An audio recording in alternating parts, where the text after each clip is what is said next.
মমতা বন্দ্যোপাধ্যায় এবং অভিষেক বন্দ্যোপাধ্যায় যখন অর্জুন কথা বলছিল আসামের মুখ্যমন্ত্রীর সাথে, সেই ফোনটা কিন্তু শুনতে পেয়েছিল, তার রেকর্ডিং কিন্তু পেয়েছিল। আর সেই রেকর্ডিং এ অর্জুন তার গদ্দারির কথা বলছিল সেই আসামের মুখ্যমন্ত্রীকে।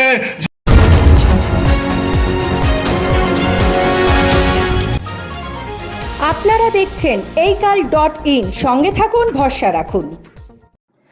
কেন বিজেপি থেকে তৃণমূলে ফেরা অর্জুন সিংকে ব্যারাকপুরে প্রার্থী করলেন না তৃণমূল সুপ্রিমো মমতা বন্দ্যোপাধ্যায়? একেবারে শেষ মুহূর্তে অর্জুনের কোন গোপন চক্রান্ত ফাঁস হয়ে গিয়েছিল, যার জন্য তাকে দলের টিকিট দেওয়ার সিদ্ধান্ত থেকে সরে দাঁড়াতে হলো মমতা ও অভিষেককে? বিস্ফোরক সেই তথ্য আমজনতার সামনে আনলেন জগদ্দলের বিধায়ক সোমনাথ শ্যাম। কি বললেন তিনি, দেখে নেব এই কালে সেই বিশেষ প্রতিবেদন। সেই চিটিংবাজ অর্জুন আবার, সেই অত্যাচারী অর্জুন আবার ব্যারাকপুর লোকসভায় ফিরেছে। তৃণমূল কংগ্রেস 2022-এ যোগ দেওয়ার পরে আবার পালিয়ে চলে গেল বিজেপিতে। কেন জানেন এসেছিল 2022-এ? শুধুমাত্র নিজেকে বাঁচাবার জন্য এসেছিল, শুধুমাত্র নিজের পরিবারকে বাঁচাবার জন্য এসেছিল।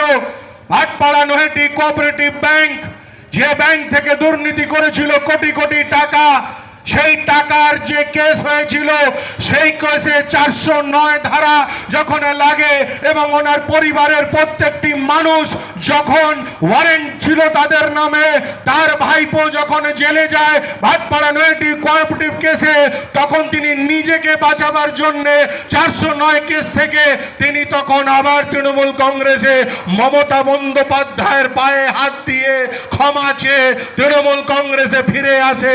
অভিষেক বন্দ্যোপাধ্যায়ের কাছে যে মাথা নত করে তিনি সেদিনকে অঙ্গীকার করেছিল, এই সোমনাথ শ্যামের সামনে, সুবোধ অধিকারীর সামনে, পার্থ ভৌমিকের সামনে, জ্যোতিপ্রিয় মল্লিকের সামনে, নির্মল ঘোষের সামনে, যে আমি তৃণমূল কংগ্রেসের প্রত্যেকটি কথা মেনে চলবো, আমি তৃণমূল কংগ্রেসকে আর ছেড়ে যাব না, আমাকে এইবারের জন্য যে করে হোক এই কেস থেকে আমাকে বাঁচানো হোক, এই প্রতিশ্রুতি দিয়ে কিন্তু তৃণমূল কংগ্রেসে ফেরত এসেছিল।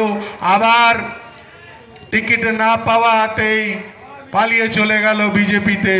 কিন্তু এটা কোনো না পাওয়াতে নয়, সেজে গুজে বাবু হয়ে গেছিল ব্রিগেড ময়দানে কি আমি টিকিট পাচ্ছি। কিন্তু তার দুদিন আগে মমতা বন্দ্যোপাধ্যায় এবং অভিষেক বন্দ্যোপাধ্যায় যখন অর্জুন কথা বলছিল আসামের মুখ্যমন্ত্রীর সাথে, সেই ফোনটা কিন্তু শুনতে পেয়েছিল, তার রেকর্ডিং কিন্তু পেয়েছিল। আর সেই রেকর্ডিং এ অর্জুন তার গদ্দারির কথা বলছিল সেই আসামের মুখ্যমন্ত্রীকে, যে শুধুমাত্র টিকিটটা পেয়ে যাই, জিতলেই আবার বিজেপিতে যাব, এবার অনেক সংখ্যা লোকজনকে নিয়ে বিজেপিতে জয়েন করব।